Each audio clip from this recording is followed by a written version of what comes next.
For millions of Americans, the sight of a policeman instills a sense of calm, faith that order is being kept, that the good guys are watching.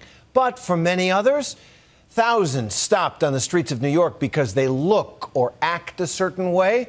Encounters with the blue and white breed fear, frustration, and anger at a force that some say is bent more on intimidation than serving and protecting. So here's my co-anchor, Bill Weir. Please put your hands up against the wall. It's the kind of scene that could play out on any given day in any city in America. Put your hands against the wall.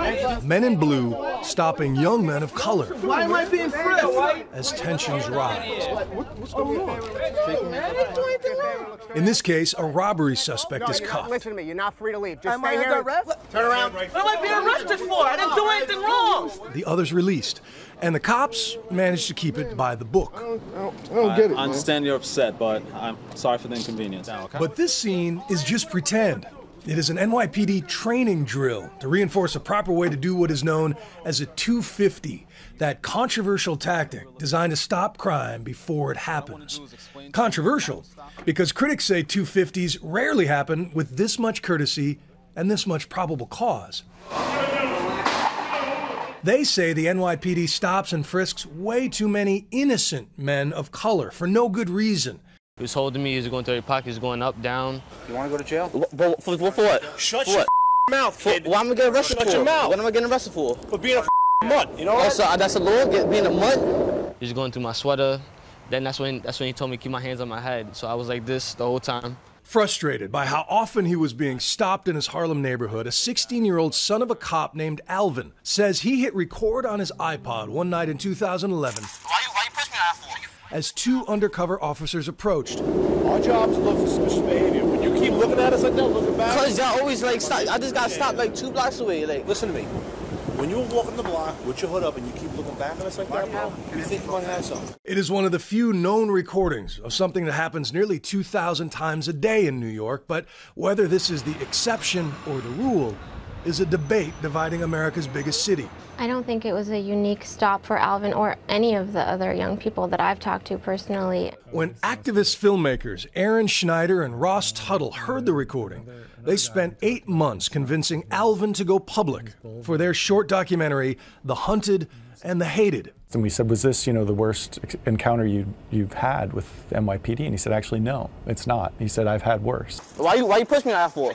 Why you push me out for? Why you touch me for? Why you?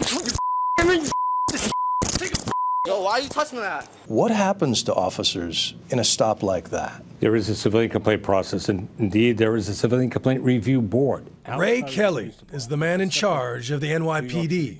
We have a system to address that. Now, I'm not talking specific about this case because I don't know about it, but we're human beings here. We make mistakes, and we may have people who inappropriately stop individuals, but by and large, I don't believe that is that's the case. It is event specific. Since taking over in 2002, Kelly has presided over the most dramatic reduction in crime in modern American history. Last year was a record low of shootings. They're down 25% this year. Like his predecessor, Bill Bratton, Kelly believes in proactive policing. And done properly, the 250 is a Supreme Court-approved method of stopping crime before it happens. But here is the controversial part. Of the thousands of daily stop and frisks, only 6% lead to an arrest, and a little over 1% actually turn up a weapon. Critics say this is proof it doesn't work. Mayor Michael Bloomberg disagrees. That's the reason we need it, to deter people from carrying guns. We are the first preventers. In a fiery speech this week, Bloomberg chastised NYPD critics. They seem to believe that the department should be run according to the standards of political correctness, not public safety. Cops as first preventers only works with the strong backing of City Hall, especially in the face of this statistic. Even though blacks and Hispanics are a minority here, a majority of people stopped, around 84%, are young men of color. How many times have you been stopped and frisked? 7 times. 7 times? Yes, sir. And you're how old? 17. In his neighborhood of Flatbush, Brooklyn, Kasim Walters has witnessed gang shootouts and watched young men his age bleed out in the street. I've seen people shot over there on North Strand Avenue. But after a number of rough 250s, Then they turned me back here. I remember them banging my head into this. he says he's more afraid of the law than the thugs. And a few blocks away, he shows me the memorial of a 250 gone bad that fills him with even more dread. Oh, look at that, it's still here. When Kamani Gray adjusted his waistband on this corner in March, 2 undercover officers stepped up for a stop and frisk and ended up shooting him 7 times. They claim Gray pulled this loaded .38 revolver, later recovered at the scene. But Kasim doesn't believe them. That's not killing, that's murder! I'm tired of it! 4 days of angry demonstrations proves he's not alone. When things like this happen, there's no trust. The police are never going to get the benefit of the doubt until we have a relationship with the cops. You know, until Ray Kelly can give us answers. New York City Councilman Jamani Williams is a mentor of Kasim's and a leading critic of the NYPD's methods, like police reports, which show that the reason given for most stops is either a high-crime neighborhood or a suspect engaged in furtive movement. And I have Tourette's syndrome, so all I do is make furtive movements. So, you know, that means I can be stopped every time I come out of my house. When we wanted to break up crime in the Italian neighborhood, where there's organized crime, I don't believe they stopped every Italian person that they saw, and I don't believe if they did that, they would have gotten away with it. So I think we deserve the same respect in communities that look like mine. I've been around a long time in this department. Our relations now are better than they've ever been. One of the reasons is our police officers are now minority majority. This is the most diverse city in the world. We are now more reflective of that diversity than ever before. But more minority cops doesn't mean all of them are supporters of stop and frisk. I was stopped by police officers because of my race, because of what I look like. They stereotyped, they racially profiled. I knew that I didn't want to do that.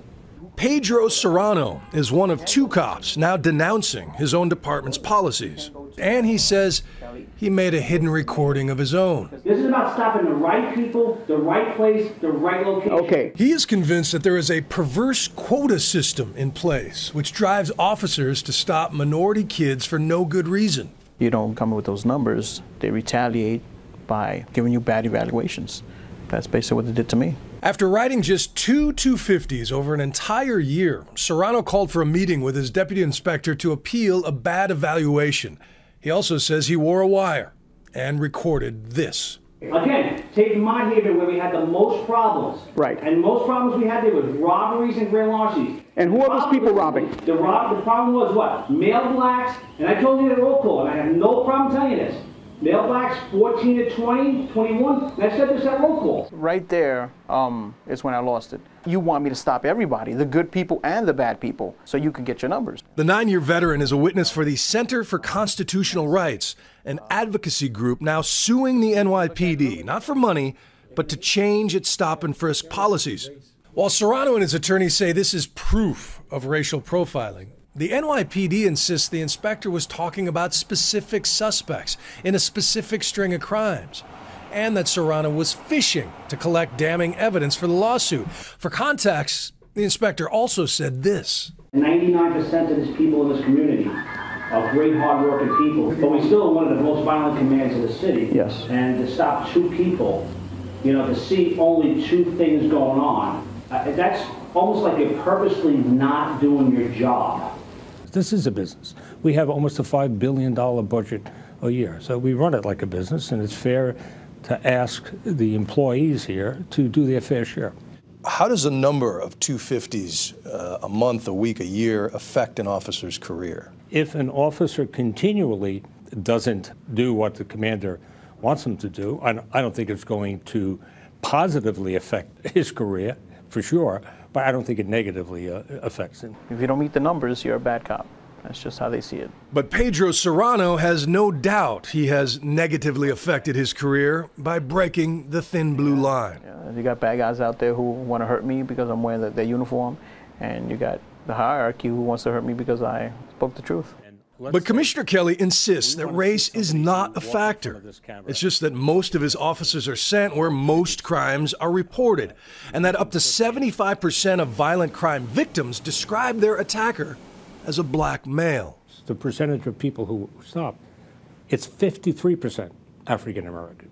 So really, African Americans are being understopped in relation to the percentage of people being described as being the perpetrators of violent crime. The stark reality is that crime happens in communities of color. They are being disproportionately victimized. NYPD, keep your hands off me. I'm just curious what you would say to the kid, the good kid, who's growing up in these rough neighborhoods, who resents the fact that he gets stopped 5, 6, a dozen times in his young life and forms his opinion of authority around those exchanges. What would you say to that kid? We're trying to save his life, and we're trying to save the life of other young people who are disproportionately victimized on the streets of this city and other cities throughout America.